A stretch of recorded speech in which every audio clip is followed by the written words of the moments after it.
Hello guys, Joe here with another Time for Tea Designs tutorial. Today's video was filmed during our Facebook Live on Thursday evening, so thank you so much if you were able to join us. If not, here's the edited version.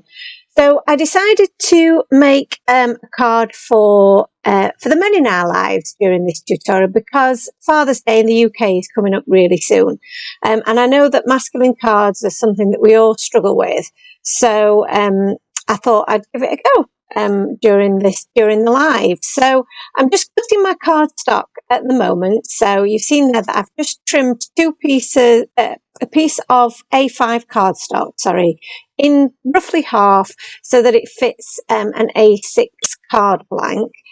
And I'm now going to have a look to see if I want to use some of this blue cardstock to cover my base, the base of my card as well. So I'm just lining that up on my trimmer with the A6 card blank so that I can get the right sizing. So I'm not one for measuring, as you know, and I'd much rather just use this technique just to quickly get an idea of the size that I want. And I know then that it will perfectly fit the front of my card.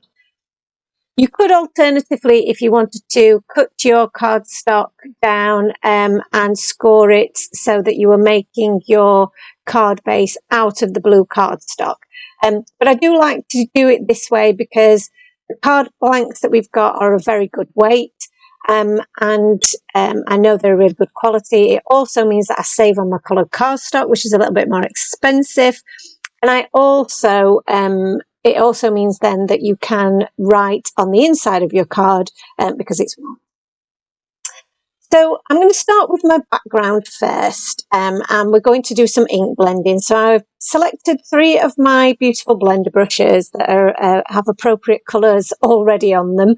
And the colours there that you saw at the top of the screen were Salty Ocean, Peacock Feathers and Seedless Preserves.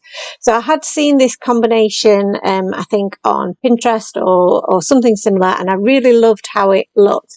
And I think it's a great colour for mail cards. Which is obviously what we're making today. So I'm just blending these 3 colours together, starting with the Salty Ocean. My middle colour, middle section is going to be the Peacock Feathers, and then the top section is that Seedless Preserve.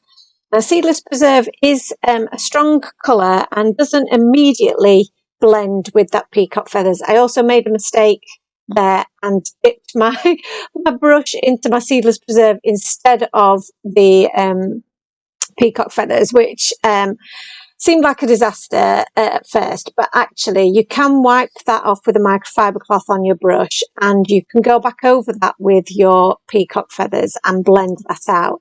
Now, we're not going to be using all of this panel, so I wasn't too worried. So moving on to the next stage of our background, I'm using the ever decreasing circle stencil, and I'm going to use some tone on tone ink blending. So I'm using the same colours of Distress Oxide ink over the top of the colour underneath, and you can see there that it creates this kind of watermark effect, almost like a bubble wrap, somebody suggested look, but it's just a really nice subtle bit of pattern in the background and nothing too girly. So I'm going to cut out my my focal panels now. So I'm cutting 2 pieces of cardstock, the piece of cardstock that we've just ink blended, and I'm also cutting out the piece of cardstock that is just plain white as well. So I'm using one of the frames within that die set, and I'm just showing there that how great the waist piece looks, because these dies have the stitch detailing on the inside, on the outside. So again, the piece that's waist, I didn't line it up perfectly, but if you were to line that up, you have a really great outer frame as well that you can use on another project. So a little bit more die cutting. I'm using one of the circle dies from our Circle of Love nesting dies now, and I'm just positioning that off the side of my card blank, but in the middle. So this will create a nice little cutout section on the front of our card, and that will I'll place that over our patterned and coloured background, and that will just make a really nice little focal point on the front of the card. And this is the bit of waist. So again, that's got the stitching all the way around now and makes for a really nice shape. So you could use that on another project as well. So don't throw away any of your waist. It's all can be used on other projects. To make my background fit in more with that ink blended panel, I am just going round the edges of our blue cardstock with some peacock feathers. And that will just mute those edges and mean that everything does blend together really nicely. So now I'm happy with the background, we can move on to our image that we're going to use. And I decided to use one of the elephants from our Elephantastic stamp set. I think when we discussed it, that we thought elephants can be quite a neutral image, so they're not too girly, and they're perfect for masculine cards as well as girl cards. And although our little elephant here is blowing a heart-shaped bubble, I still don't think it's too girly. So I first coloured up my image in these darker greys, and once I'd done it, I wasn't happy that that would stand out enough from our background. I felt like he needed to be coloured in a lighter grey.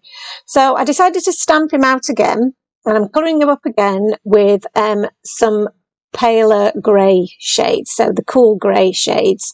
I'm using 3 shades of the grey, and I do think that these images of elephants are just so easy and quick to colour. There's not an awful lot of detail there. So they are very easy to add colour to, but you can get such different looks just with a different shade or type of grey. So you could use a warm grey, a cool grey. I've used some purpley greys in the top image there, and they both look so different. They both look really, really cute and really nice, but you get such a different look just by flipping up your choice of greys. So just blending this out, as you've seen me do plenty of times before, starting with my lightest shade of grey and then moving to my darkest. And then I'm adding a little bit of pink to those cheeks. And then I'm going to colour in the hearts in a similar colour to the Seedless Preserve. So it's about as near as I could get it with the colours that I've got in my stash. So I'm being very, very careful with these colours as well, because they are very rich, quite juicy and deeply pigmented. So they do have a tendency to bleed. So if you're just very careful, I did dot a little bit of my blender brush on there just to catch a little bit that had bled out of the lines, just so that that didn't show. But thankfully it all stayed put on where I wanted it to, but you do have to be a little bit more careful. So we had a little bit of a debate, which of the little elephants did we prefer? So on screen they both look really good, but the votes were overwhelmingly for our lighter shade of elephant. So he did win the day. So that was the image that we went with for the final project. But the other image I will keep, and I will be able to use at a later stage. So I don't have any Father's Day sentiments, but that's okay, because the Say Anything stamp set that we've got does have the dad sentiment. And then the Elephantastic stamp set has To an Elephantastic. So you can mix and match that with an Elephantastic friend or an Elephantastic sister or brother, by mixing and matching those 2 sets together. So that's what we decided to do. So the dad word is slightly smaller than the you are an, but I don't think it really showed on the final sentiment strip. I think it still looked really, really good. So I just did a little bit of lining up there, making sure that I'd got everything nice and straight, using the grids on my stamping platform. And I've stamped that with some of my clear embossing ink, and now I'm using some bright white embossing powder to to set that that sentiment in place. So I've just got my heat gun prepped and ready for a few seconds before applying that to my cardstock. That will help prevent any warping of the card, and that's produced a really nice, crisp, clean sentiment. So I'm really happy with that. So I'm applying some liquid glue now to my card base so that I can pop that background panel to our card base there, that will form the background and base of our finished card. I have accidentally cut off too much of the tip of that glue, so it does mean that more glue came out than I really wanted. So it did take a bit of time to dry. You don't need as much glue as I put on the back of there. I've buffed up my cardstock here where my sentiment was to get rid of any of that anti-static that might still be on there. And now I'm just going to cut that into a strip so that we can pop that on the front of our card. So because it is a small strip, I'm using some of that washi tape just to secure it onto my trimmer so that it doesn't move around as I make that cut. So this is all starting to come together, and I want this strip to be the exact length or width, sorry, of that focal panel. So I've used that as a guide and then just snipped off the edges. Using some foam tape to adhere that back panel because, like I say, I didn't want to add any more liquid glue as it was still a little bit wet on the base. Some foam tabs will add some dimension to our white die cut panel. So just taking the backing off there and then lining that up over our stenciled background.